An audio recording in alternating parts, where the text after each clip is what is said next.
Pihak Sekolah Dasar Negeri atau SDN Lok Keutapan, Kecamatan Tapatuan, Kabupaten Aceh Selatan, memperingati Hari Ibu tahun 2022 sekaligus pembagian rapor, Sabtu tanggal 24 Desember tahun 2022. Uniknya, peringatan Hari Ibu yang berlangsung di halaman sekolah yang terletak di Gampong Lok Keutapan tersebut, masing-masing wali murid membawa baskom berisi air wewangian bunga. Setelah pembagian rapor selesai, para murid SDN Lok Keutapan membasuh kaki ibunya dengan sapu tangan yang telah direndam sebelumnya dari baskom berisi wewangian bunga. Saat melihat anak-anak mereka membasuh kaki dengan sapu tangan dari wewangian bunga, banyak ibu-ibu wali murid meneteskan air mata, terharu. Kepala SDN Lok Keutapan, Lismawati mengatakan, kegiatan peringatan Hari Ibu ini digelar setelah pembagian rapor.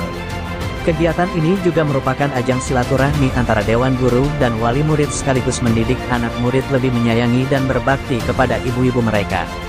Ia mengharapkan kepada anak murid SDN Lok Keutapan harus lebih giat lagi belajar baik dalam lingkungan sekolah maupun di rumah. Kami juga mengharapkan kepada wali murid supaya mengawasi anak-anaknya saat berada di rumah supaya menghasilkan murid-murid yang cerdas, sebutnya.